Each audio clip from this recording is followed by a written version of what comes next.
palakad. Kahit may ilang tumatalikod at lumilihis, araw-araw ay humaharap sa paghamak at paghusga.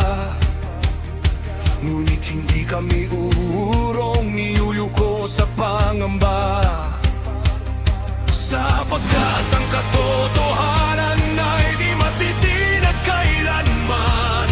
Kahit balutin pa ng kasinungalingan, nakikita ng Panginoon bawat luha at dalamhati, at dinirinig niya ang bawat daing ng puso't labi.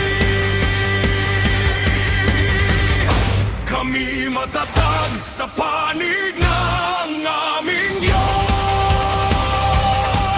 Kahit mabigat ang daan at puno ng pagsubok, taglay ang pananampalataya at pag-asang buhay. Batid naming mananaig ang kanyang katarungan habang buhay.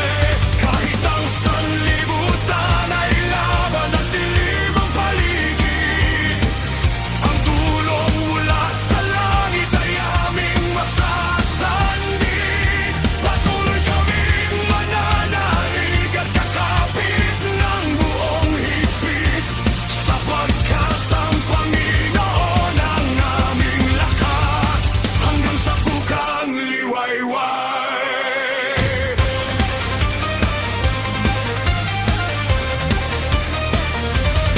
Maraming ulit na nasaktan ng mga salitang walang batayan, ngunit bawat pagsubok ay may aral na natutunan.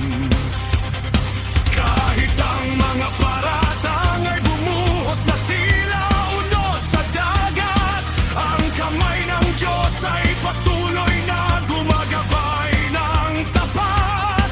Walang buot ang makahihigit sa pusong puspos ng biyaya, at walang dilim ang makatatapat sa kanyang dakilang presensya. Kami matatag sa panig ng aming Diyos. Kahit mabigat ang daan at puno ng pagsubok, taglay ang pananampalataya at pag-asang buhay. Batid naming mananaig ang kanyang katarungan habang buhay. Kahit ang sanlibutan ay laban at dilim ang paligid, ang tulong mula sa langit ay aming masasandig. Patuloy kaming mananalig at kakapit ng buong higpit, sapagkat ang Panginoon ang aming lakas hanggang sa bukang liwayway.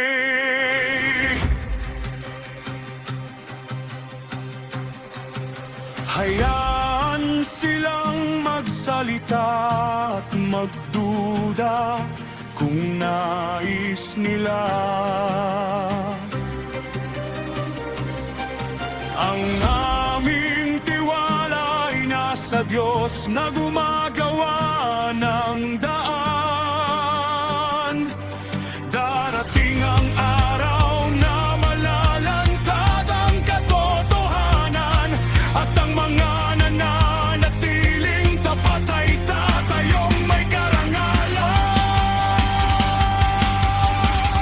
Kami matatag sa panig ng aming Diyos. Sa gitna ng laban at mga sugat ng kahapon, ang kanyang habagan aming gabay, at ang kanyang katotohanan ang aming kalayaan. Walang liko o kasinungalingan ang makapagtatagumpay, sapagkat ang kanyang mga pangako'y hindi mabibigo kailanman. Patuloy na